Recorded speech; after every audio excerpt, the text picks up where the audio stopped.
Hello, my name is Frank Marcopolos, here in my fake library. I'm the narrator of the story you are about to listen to. I just wanted to pop in here at the beginning to let you know that there are some end notes at the conclusion of the story, which you may find helpful. Enjoy. The Gray Champion, written by Nathaniel Hawthorne and performed by Frank Marcopolos. There was once a time when New England groaned under the actual pressure of heavier wrongs than those threatened ones which brought on the Revolution.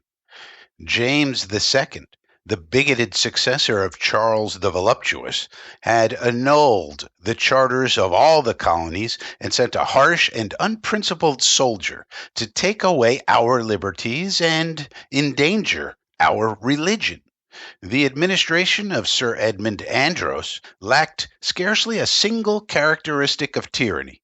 A governor and council holding office from the king and wholly independent of the country. Laws made and taxes levied without concurrence of the people, immediate or by their representatives. The rights of private citizens violated, and the titles of all landed property declared void. The voice of complaint stifled by restrictions on the press, and finally, disaffection overawed by the first band of mercenary troops that ever marched on our free soil. For 2 years, our ancestors were kept in sullen submission by that filial love which had invariably secured their allegiance to the mother country, whether its head chanced to be a parliament, protector, or popish monarch. Till these evil times, however, such allegiance had been merely nominal, and the colonists had ruled themselves, enjoying far more freedom than is even yet the privilege of the native subjects of Great Britain. At length, a rumor reached our shores that the Prince of Orange had ventured on an enterprise the success of which would be the triumph of civil and religious rights and the salvation of New England. It was but a doubtful whisper. It might be false, or the attempt might fail, and in either case, the man that stirred against King James would lose his head. Still, the intelligence produced a marked effect.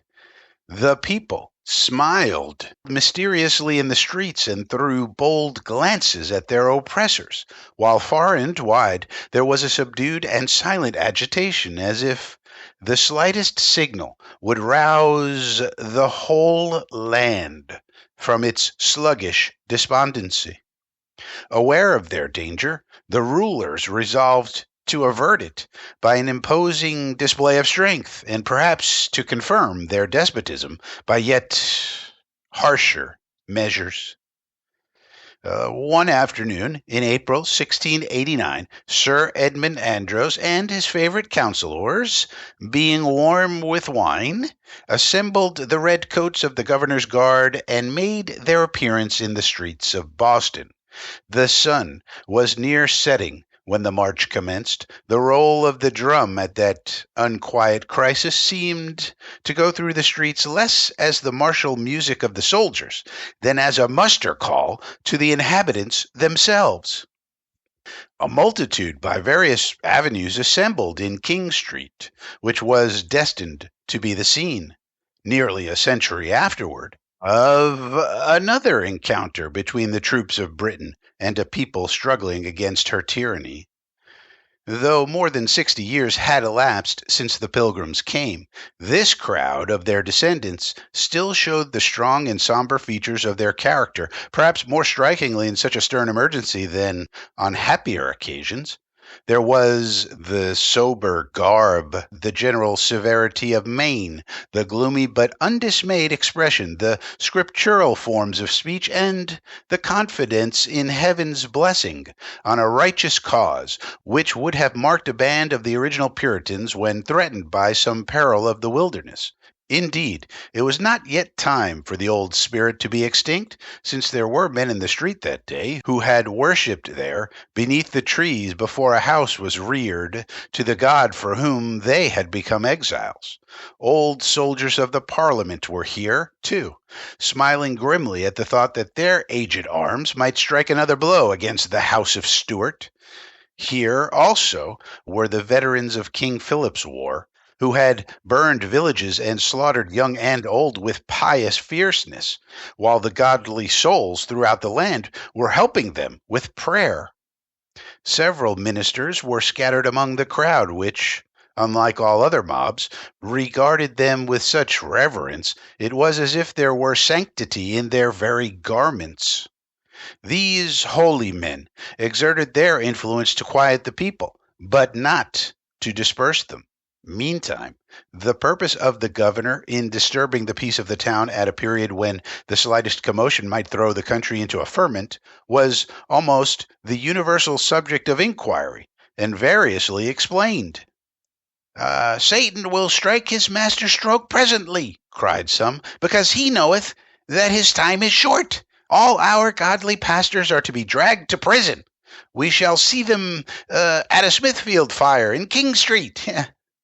Hereupon the people of each parish gathered closer round their minister, who looked calmly upward, and assumed a more apostolic dignity, as well befitted a candidate for the highest honor of his profession, a crown of martyrdom. It was actually fancied at that period that New England might have a John Rogers of her own to take the place of that worthy in the primer. The Pope of Rome has given orders for a new St. Bartholomew, cried others. We are to be massacred, man and male child. Neither was this rumor wholly discredited, although the wiser class believed the governor's objective somewhat less atrocious. His predecessor under the old charter, Bradstreet, a venerable companion of the first settlers, was known to be in town. There were grounds for conjecturing that Sir Edmund Andros intended at once to strike terror by a parade of military force and to confound the opposite faction by possessing himself of their chief. "Stand firm for the old charter governor!" shouted the crowd, seizing upon the idea. "The good old Governor Bradstreet!" While this cry was at the loudest, the people were surprised by the well-known figure of Governor Bradstreet himself, a patriarch of nearly 90, who appeared on the elevated steps of a door, and with characteristic mildness besought them to submit to the constituted authorities. "My children," concluded this venerable person, do nothing rashly. Cry not aloud, but pray for the welfare of New England, and expect patiently what the Lord will do in this matter. The event was soon to be decided. All this time the roll of the drum had been approaching through Cornhill, louder and deeper, till, with reverberations from house to house and the regular tramp of martial footsteps, it burst into the street. A double rank of soldiers made their appearance, occupying the whole breadth of the passage, with shouldered matchlocks and matches burning, so as to present a row of fires in the dusk. Their steady march was like the progress of a machine that would roll irresistibly over everything in its way. Next, moving slowly, with a confused clatter of hoofs on the pavement, rode a party of mounted gentlemen, the central figure being Sir Edmund Andros, elderly, but erect and soldier-like. Those around him were his favorite counselors and the bitterest foes of New England. At his right hand rode Edward Randolph, our arch-enemy, that blasted wretch, as Cotton Mather calls him, who achieved the downfall of our ancient government and was followed with a sensible curse through life and to his grave. On the other side was Bullivant, scattering jests and mockery as he rode along. Dudley came behind with a downcast look, dreading, as well he might, to meet the indignant gaze of the people, who beheld him, their only countryman by birth, among the oppressors of his native land. The captain of a frigate in the harbor and 2 or 3 civil officers under the crown were also there, but the figure which most attracted the public eye and stirred up the deepest feeling was the episcopal clergyman of King's Chapel, riding haughtily among the magistrates in his priestly vestments, the fitting representative of prelacy and persecution, the union of church and state, and all those abominations which had driven the Puritans to the wilderness. Another guard of soldiers in double rank brought up the rear. The whole scene was a picture of the condition of New England and its moral, the deformity of any government that does not grow out of the nature of things and the character of the people. On one side, the religious multitude with their sad visages and dark attire, and on the other, the group of despotic rulers, with the high churchmen in the midst, and here and there a crucifix at their bosoms, all magnificently clad, flushed with wine, proud of unjust authority, and scoffing at the universal groan. And the mercenary soldiers, waiting for the word to deluge the street with blood, showed the only means by which obedience could be secured. "O Lord of hosts!" cried a voice among the crowd, "provide a champion for thy people." This ejaculation was loudly uttered, and served as a herald's cry to introduce a remarkable personage. The crowd had rolled back and were now huddled together nearly at the extremity of the street, while the soldiers had advanced to no more than a third of its length. The intervening space was empty, a paved solitude between lofty edifices, which threw almost a twilight shadow over it. Suddenly there was seen the figure of an ancient man, who seemed to have emerged from among the people and was walking by himself along the center of the street to confront the armed band. He wore the old Puritan dress, a dark cloak, and a steeple-crowned hat, in the fashion of at least 50 years before, with a heavy sword upon his thigh, but a staff in his hand to assist the tremulous gait of age. When at some distance from the multitude, the old man turned slowly round, displaying a face of antique majesty rendered doubly venerable by the hoary beard which descended on his breast. He made a gesture at once of encouragement and warning, then turned again and resumed his way. "Who is this gray patriarch?" asked the young men of their sires. "Who is this venerable brother?" asked the old men among themselves. But none could make reply. The fathers of the people, those of 80 years and upward, were disturbed, deeming it strange that they should forget one of such evident authority whom they must have known in their early days, the associate of Winthrop and all of the old counselors, giving laws and making prayers and leading them against the savage. The elderly men ought to have remembered him too, with locks as gray in their youth as their own were now.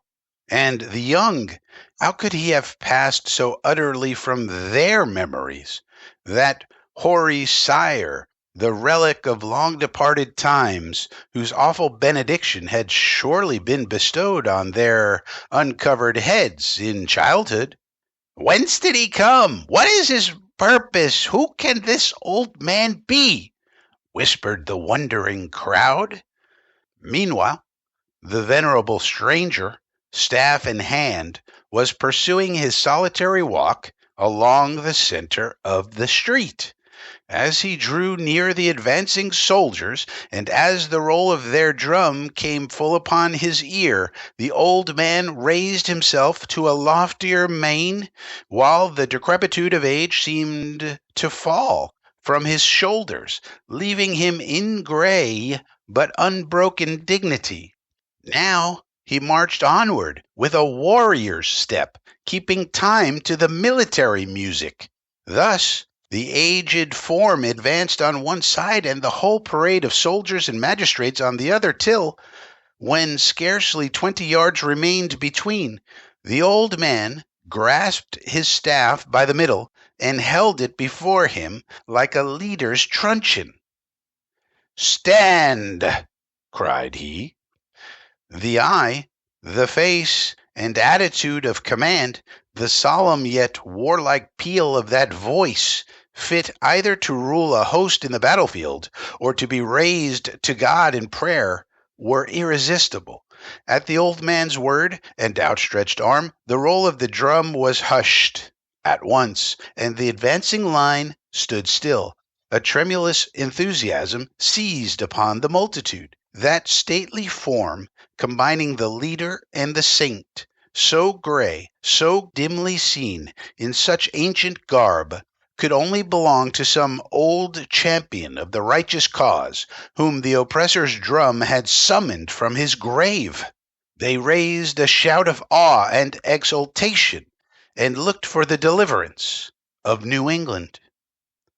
The governor and the gentlemen of his party, perceiving themselves brought to an unexpected stand, rode hastily forward, as if they would have pressed their snorting and affrighted horses right against the hoary apparition.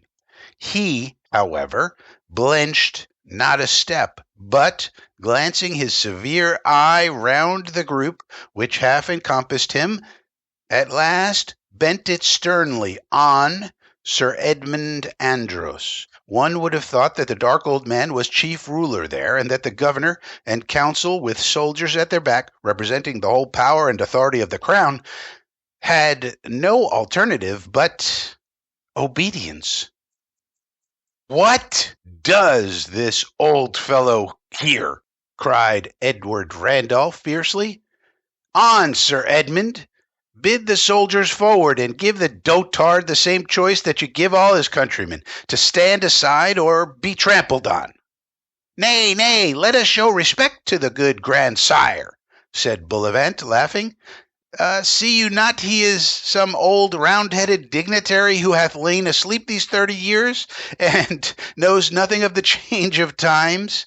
Doubtless he thinks to put us down with a proclamation in old Noll's name."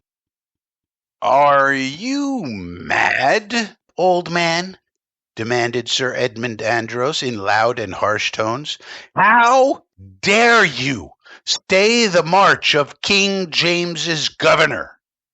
"I have stayed the march of a king himself ere now," replied the gray figure with stern composure. "I am here, Sir Governor, because the cry of an oppressed people hath disturbed me in my secret place, and, beseeching this favor earnestly of the Lord, it was vouchsafed me to appear once again on earth in the good old cause of his saints. And what speak ye of James? There is no longer a popish tyrant on the throne of England, and by tomorrow noon his name shall be a byword in this very street, where ye would make it a word of terror. Back, thou that wast a governor, back. With this night thy power is ended. Tomorrow the prison. Back, lest I foretell the scaffold." The people had been drawing nearer and nearer, and drinking in the words of their champion, who spoke in accents long disused, like one unaccustomed to converse except with the dead of many years ago.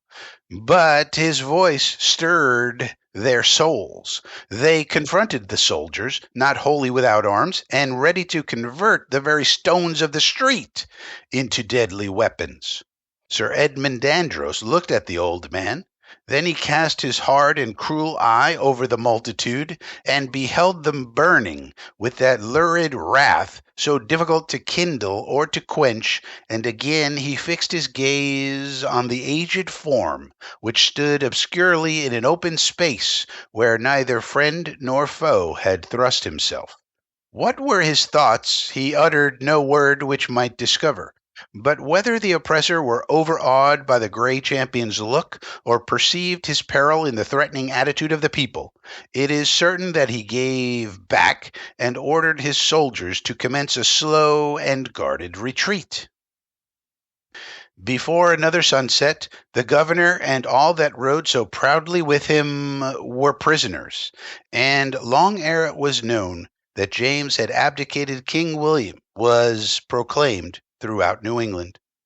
But where was the gray champion? Some reported that when the troops had gone from King Street, and the people were thronging tumultuously in the rear, Brad Street, the aged governor was seen to embrace a form more aged than his own. Others soberly affirmed that while they marveled at the venerable grandeur of his aspect, the old man had faded from their eyes, melting slowly into the hues of twilight, till where he stood there was an empty space. But all agreed that the hoary shape was gone. The men of that generation watched for his reappearance in sunshine and in twilight, but never saw him more, nor knew when his funeral passed, nor where his gravestone was. And who was the gray champion? Perhaps his name might be found in the records of that stern court of justice which passed a sentence too mighty for the age, but glorious in all after times for its humbling lesson to the monarch and its high example to the subject. I have heard that whenever the descendants of the Puritans are to show the spirit of their sires, the old man appears again. When 80 years had passed, he walked once more in King Street. 5 years later, in the twilight of an April morning, he stood on the green beside the meeting house at Lexington, where now the obelisk of granite with a slab of slate inlaid commemorates the first fallen of the Revolution. And when our fathers were toiling at the breastwork on Bunker's Hill, all through that night the old warrior walked his rounds.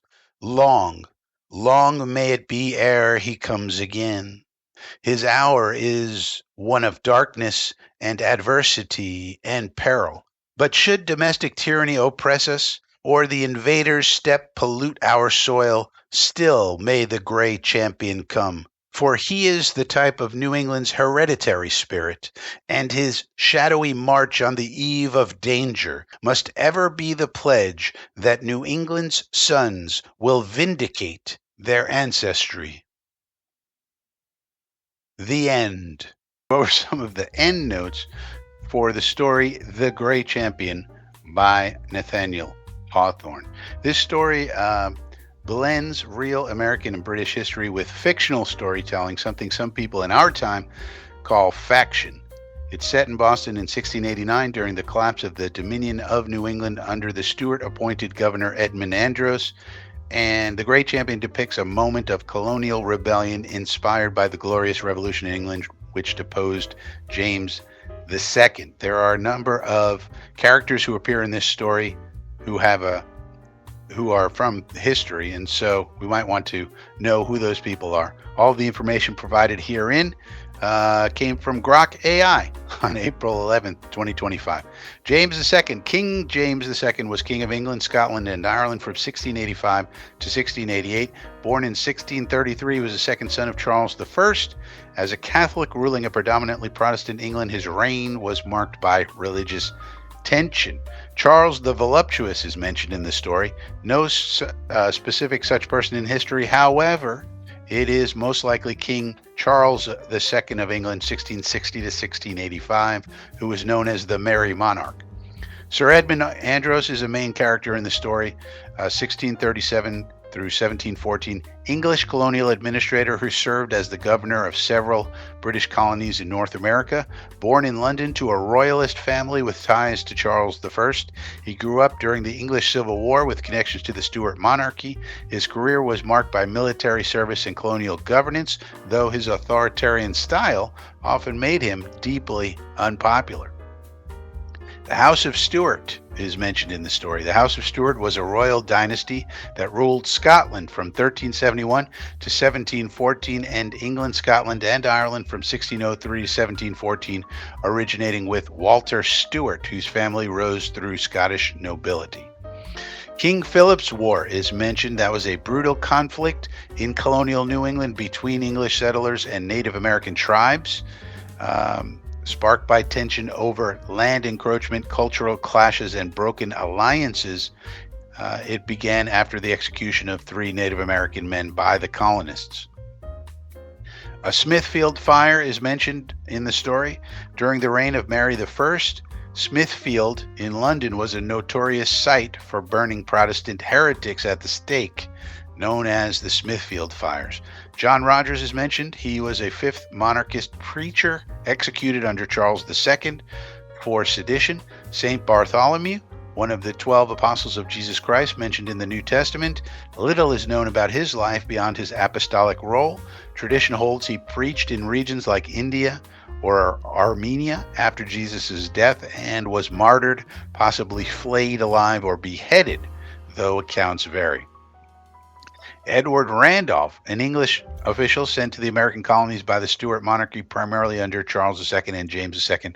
He's best known for his efforts to enforce the Navigation Acts, investigate colonial governance, and consolidate royal control over New England. Was a key figure in the Dominion of New England.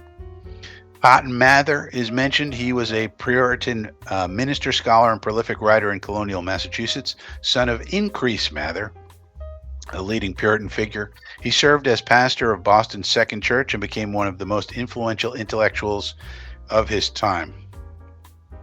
Bullivant is mentioned. This is most likely Benjamin Bullivant, who was an English physician, lawyer, and colonial administrator who arrived in Boston around 1685 during the reign of James II. Dudley is mentioned. This is most likely Joseph Dudley, a colonial official born in Roxbury, Massachusetts, to Puritan founder Thomas Dudley. Played a major role in New England's administration during the Stuart era, notably as president of the Council of New England and a key figure in the Dominion of New England under Governor Andros. Later served as governor of Massachusetts and New Hampshire.